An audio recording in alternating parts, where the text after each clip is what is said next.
Once upon a time on a website known as Game Jolt, I came across a very peculiar sounding title whilst on the lookout for strange and odd indie games, of which the one I found fit right in amongst its weird brethren. The Static Speaks My Name stuck out like a sore thumb amidst the multitude of Markiplier fan games, and PewDiePie fan games, and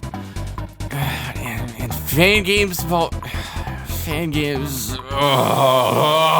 So like any other person looking for something different and perhaps just a bit far out there, I decided to check it out, and boy oh boy was I pleasantly surprised. So the game starts out in some kind of endless void with a grayish blob off in the distance indicating that somebody named Jacob Earnbolts died of asphyxiation, and apparently I get to play as him in the last few minutes of his life. What I discovered by reliving Jacob's final moments is that he's a very paranoid and skeptical person. He has pictures of the same painting plastered all over his house, some of which have conspiracy theorist etchings on them that have absolutely nothing to do with whatever crazy postulation he's forming in regards to biblical and political agendas. He's boarded up his apartment all zombie apocalypse style to make sure nobody can get in, or perhaps so that nobody could get out. He talks to a bot on AIM with no apparent thought or care that it's not a real person, but treats it like one regardless despite how painfully obvious he's talking to something artificial.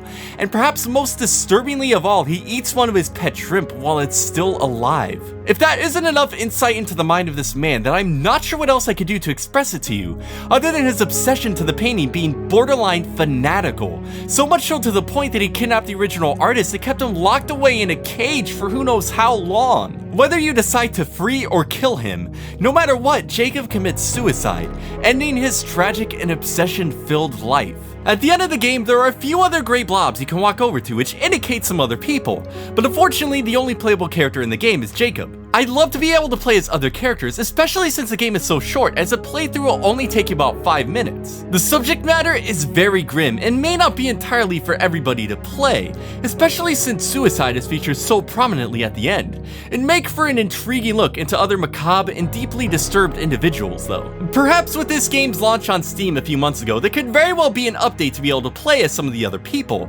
At least that's what I would like to assume. No matter the case, The Static Speaks My Name is a strange yet intriguing little game that beckons for more. Just please be sure that it's something your heart can muster due to the gruesome reality of the game. I just want you guys to be okay. You know, I just want to make sure you're all alright. I just want to tuck you in at night and just give you a nice little kiss on the forehead, and just a little smooch. Just